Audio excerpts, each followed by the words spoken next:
General Hospital spoilers. You broke her first. Scout's 5 shocking words push Willow to reject Drew in a stunning emotional showdown.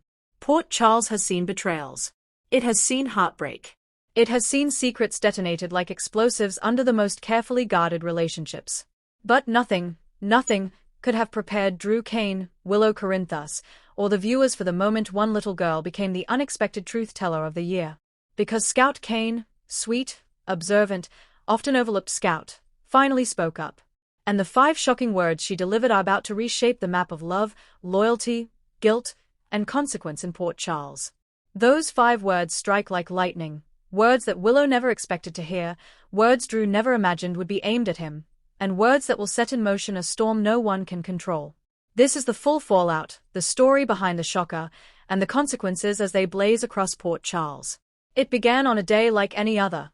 Port Charles moving through its rhythms, the buzz inside the Metro Court, the shadows on Pier 55, the endless chaos inside GH, and the delicate balancing act happening silently inside the Corinthos mansion. Willow Corinthos was folding blankets in the living room when Michael arrived home with a sigh so heavy she knew something big had happened.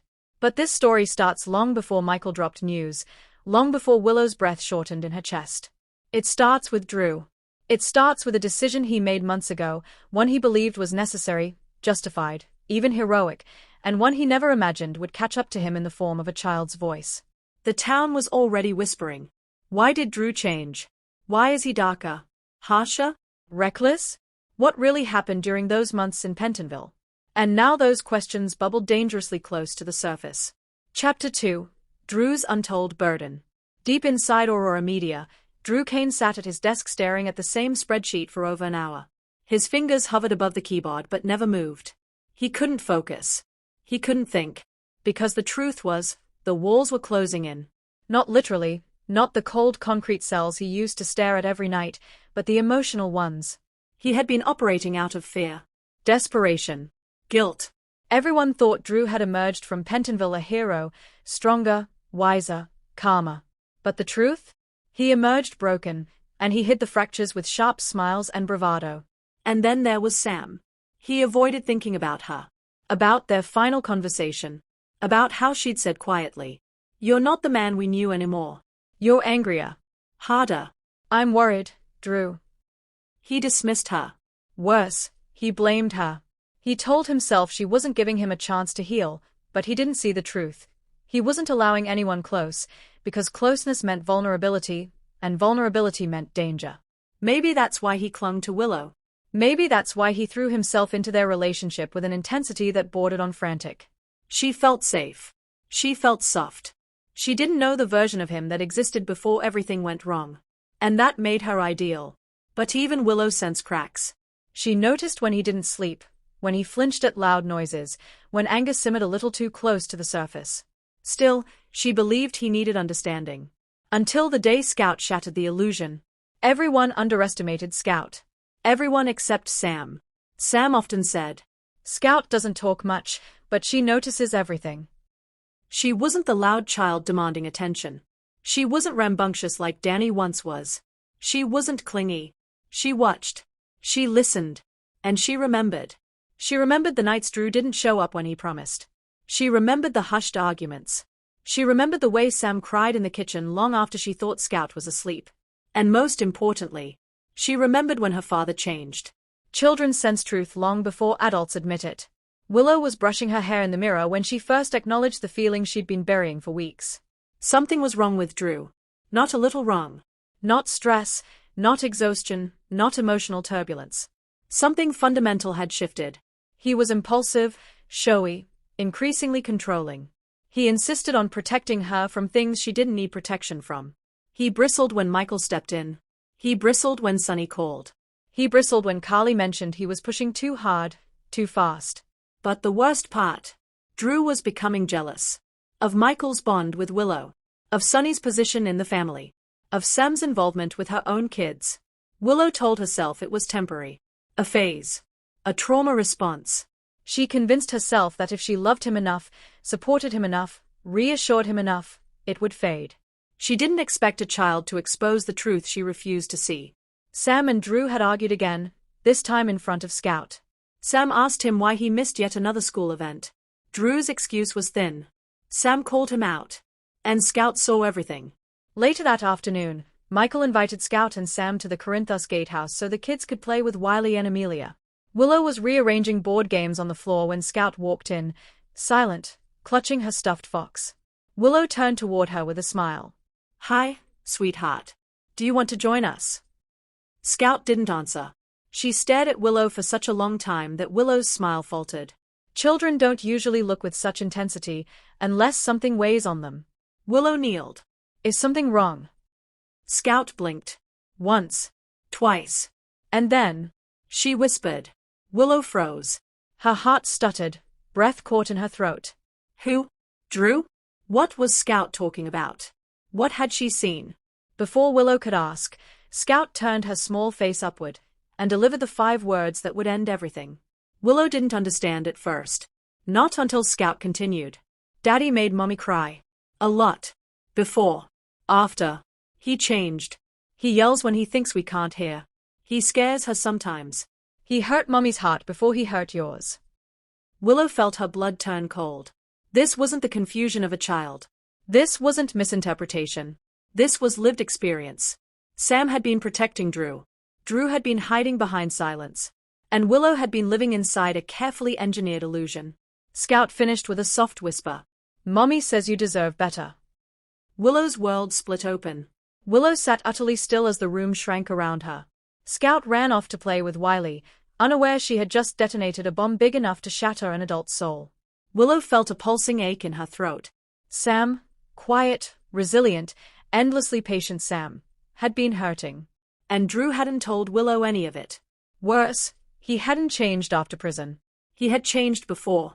And Willow had walked straight into a relationship built on half-truths, desperate attachment, and emotional voids. Willow stood so suddenly she startled the kids. She walked outside, pressing a shaking hand over her mouth. Michael found her minutes later. Willow? What happened? She told him. Every word. Every detail. Every tremble. Michael's jaw clenched so hard Willow thought it might crack.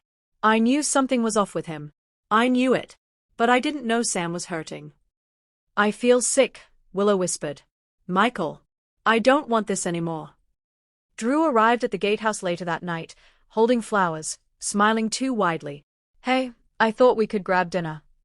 Willow cut him off sharply. We need to talk. Something in her tone wiped the smile from his face. Drew stepped closer.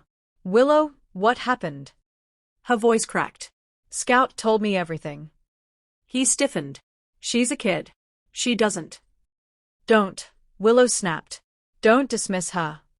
Her eyes were burning. She told me you broke Sam before you ever tried to build something with me. She told me you changed long before prison. She told me Sam cried because of you. That she was scared sometimes. And that you pretend nothing's wrong. Drew's nostrils flared. Sam exaggerated. Scout, Willow said, her voice trembling with fury, doesn't exaggerate. Drew stepped forward. Willow stepped back. That tiny movement gutted him. Willow, please. I love you. No, she whispered. You need someone to fix you. Not love you. Tears spilled down her cheeks. I can't do that. I won't sacrifice myself the way Sam did. He shook his head, voice breaking. You're wrong. Am I? Willow whispered. Or are you just afraid of being alone? The silence was suffocating. Then she spoke the words Drew most feared. It's over. Drew walked outside in a daze, the cold wind slashing across his face. His knees buckled, and for a moment he thought he might collapse. He had lost Willow. He had lost Sam. He was losing Scout. He was losing himself. But the worst part wasn't the heartbreak. It was the realization that Scout was right. He had broken Sam. He had broken himself. And now he had broken Willow too. And he had no one to blame but himself. Word spread quickly in Port Charles. Sam never intended to reveal what was happening, but once Willow ended things with Drew, Michael demanded answers. Carly overheard. Sonny caught wind. And soon half the town knew that Scout had spoken up. Drew's reputation took a hit harder than any punch Jason ever threw at him. People whispered in Kelly's. Nurses murmured about it at GH. Employees at Aurora looked at Drew differently. And Sam, finally, felt seen. Not judged. Not questioned. Not silenced. Seen. She never wanted Drew punished. She wanted Drew to heal. But now? He had to face what he'd done. Willow stood on the footbridge days later, breathing cold air, feeling lighter than she had in months. She didn't hate Drew. She didn't resent him. She wished him healing. But she also refused to lose herself again. Her happiness mattered. Her heart mattered. And she finally understood something deeply, painfully, beautifully true. Love isn't supposed to feel like rescue. It's supposed to feel like peace. The coming weeks will be explosive. He isolates himself, guilt-consumed, eventually seeking therapy but also growing dangerously reckless. Not violently, emotionally. In ways that could destabilize Scout further. But Drew pushes her away. While quietly wondering if Drew's unraveling connects to deeper secrets, possibly even the circumstances surrounding Drew's recent criminal troubles. For the first time, they find mutual understanding, both victims of Drew's silent implosion. Concerned about Scout, he confronts Drew in a tense showdown that nearly turns physical. And unlike Sunny, Jason approaches with piercing calm, forcing Drew to confront the reality he refuses to see. Scout never intended to break anyone. She only intended to tell the truth. And in doing so, she freed 3 people. Sam, from silent suffering. Willow, from a relationship built on broken pieces. Drew, from a facade that was killing him inside. What happens next? Port Charles watches. Waits. And whispers. Because one thing is certain. Those 5 words. They were only the beginning.